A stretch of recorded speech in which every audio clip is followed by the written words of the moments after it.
অহাকালি গধূলি মই কোনোবা এটা সময়ত ভূপেন বৰাৰ ঘৰলৈকে যাম।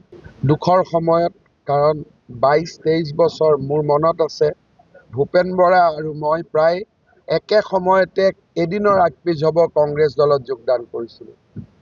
মই কটন কলেজৰ জেনেৰেল ছেক্ৰেটাৰী আছিল, তেওঁ ডিব্ৰুগড় ইউনিভাৰ্চিটিৰ জেনেৰেল ছেক্ৰেটাৰী আছিল।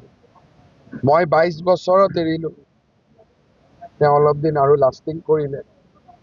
কালি মই গধূলি তেওঁৰ ঘৰত যাম আৰু ভৱিষ্যত ৰাজনীতি তেওঁ মনত কি ভাবিছে বা কি কৰিব খুজিছে মই খবৰ ল'ম।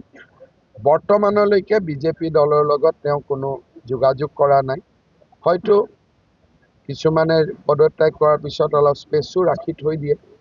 বৰ্তমানলৈকে মোৰ লগত প্ৰত্যক্ষ পৰোক্ষভাৱে যোগাযোগ নাই, কিন্তু মই যাৰ থ্ৰুদি খবৰ দিব পাৰোঁ মই খবৰ দিছোঁ যে অহাকালি গধূলি তেওঁৰ ঘৰত মই এপাক যাম বুলি। বিজেপিলৈ আহিম বুলি ক'লে মোৰতো আজি কোৱাটো নহয়, মই বাজপেয়ী ভৱনৰ তলতে কৈছিলোঁ যে ভূপেন বৰাৰ কাৰণে বিজেপি মাৰ শব্দটো বৰ্তমান থাকিব পৰা পৰিৱেশ নাই। হয় দেউতাক মন্ত্ৰী থাকিব লাগিব, মুখ্যমন্ত্ৰী থাকিব লাগিব, নহ'লে আপোনাৰ ধৰ্ম সংখ্যালঘু সম্প্ৰদায়ৰ পৰা হ'ব লাগিব। ভূপেন বৰাৰ ৰেজিগনেশ্যন লৈ মই আচৰিত নহয়। মই আগতেই জানিছিলোঁ যে এটা দিন আহিব ভূপেন বৰাই পদত্যাগ কৰিবই লাগিব।